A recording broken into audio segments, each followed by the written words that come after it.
بسم اللہ الرحمن الرحیم۔ شعبان کی 15ویں بابرکت رات میں رحمت الہی اپنے پورے عروج پر ہوتی ہے اور اپنے گناہگار بندوں کی بخشش و مغفرت کے لیے بیقرار ہوتی ہے۔ لہٰذا اس رات میں قیام کرنا، کثرت سے تلاوت قرآن، ذکر، عبادت اور دعا کرنا مستحب ہے، اور یہ اعمال احادیث مبارکہ اور سلف صالحین کے عمل سے ثابت ہیں۔ اس رات ان گنت لوگوں کی بخشش ہوتی ہے، لیکن کچھ بدبخت اور گناہگار ایسے بھی ہیں کہ جن کے گناہوں کی اس رات بھی بخشش نہیں ہوتی۔ یقیناً یہ ہم سب کو پتہ ہونا چاہیے کہ کون سے ایسے 7 لوگ ہیں جن کو اللہ پاک اس رات میں بھی معاف نہیں فرمائے گا۔ حالانکہ حضرت سیدنا علی سے روایت ہے کہ اس رات سورج غروب ہوتے ہی اللہ پاک اپنے بندوں کی طرف متوجہ ہوتا ہے اور اعلان ہوتا ہے، کون ہے جو گناہوں کی بخشش کروائے، کون ہے جو رزق میں وسعت طلب کرے، کون مصیبت زدہ ہے جو مصیبت سے چھٹکارا حاصل کرنا چاہتا ہو۔ ایک اور حدیث پاک میں حضور اکرم کا فرمان عالی شان ہے کہ شعبان کی 15ویں رات کو اللہ پاک آسمان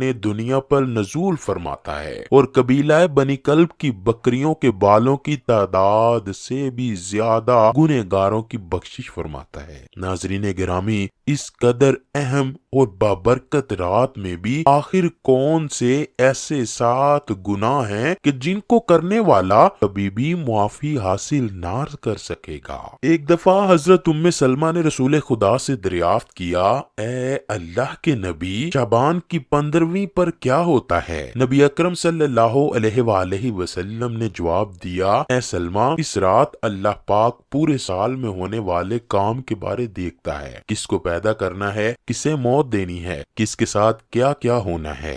اللہ پاک اس رات سب کچھ لکھتا ہے کہ سارے سال میں انسانوں نے کون کون سے اعمال کیے ہیں۔ جس نے نیک عمل کیے ہوتے ہیں ان کو بخشش عطا کی جاتی ہے۔ شب برات والی رات اللہ تعالیٰ انسانوں کا رزق لکھتا ہے کہ میں نے اس انسان کو کس طرح اور کتنا رزق عطا کرنا ہے۔ حضرت عطار بن یسار فرماتے ہیں کہ شعبان کی 15ویں رات اللہ پاک روح کو قبض کرنے والے فرشتے کے ہاتھ میں پورے سال کی فہرست تھما دیتا ہے کہ کس انسان کو کس مقام پر اس کی جان لینی ہے۔ ملک الموت اللہ کے حکم کی تعمیل کرتے ہوئے انسان کی روح قبض کرتا ہے۔ ہر انسان کام میں مصروف ہوتا ہے، کسی کی خوشی کے موقع پر موت لکھی جاتی ہے تو کسی کی غم کے دوران ہی روح قبض کر لی جاتی ہے، اور کسی کی تکلیفوں کو برداشت کرتے ہوئے موت لکھی ہوتی ہے تو اس کو تکلیفیں پہنچا کر اس کی روح کو قبض کیا جاتا ہے۔ حضرت عثمان بن محمد فرماتے ہیں کہ نبی اکرم صلی اللہ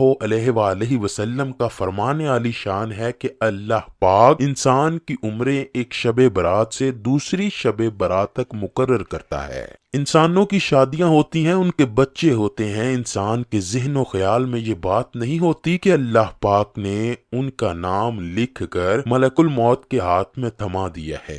نبی اکرم کا فرمان ہے کہ شعبان کے مہینے کی 15ویں رات ہر اس انسان کی فہرست تیار کر کے ملک الموت کے ہاتھوں میں دے دی جاتی ہے کہ کس کس کی موت اسی سال ہونی ہے اور کس کس مقام پر اس کی روح قبض کرنی ہے۔ اللہ پاک ملک الموت کے حوالے یہ لسٹ کر دیتا ہے۔ حضرت ابو ہریرہ رضی اللہ تعالی عنہ ایک حدیث کو اس طرح بیان کرتے ہیں کہ نبی کریم صلی اللہ علیہ وآلہ وسلم کا فرمان عالی شان ہے کہ شب برات کی رات اللہ کے حکم کی تعمیل کرتے ہوئے جبرائیل میرے پاس تشریف لائے اور عرض کی، اے اللہ کے نبی، اپنے سر مبارک کو آسمان کی طرف اٹھائیے۔ میں نے جبرائیل سے پوچھا، اے جبرائیل، یہ کون سی رات ہے؟ حضرت جبرائیل نے بڑے ادب و احترام کے ساتھ مجھے عرض کی، اے اللہ کے نبی، یہ وہ بابرکت رات ہے کہ جس رات اللہ پاک جنت کے تمام دروازوں کو کھولتے ہوئے ہر اس انسان کی بخشش کرتا ہے جس نے اللہ کے علاوہ کسی اور کی عبادت نہ کی ہو۔ اس کے علاوہ اللہ پاک سود خور،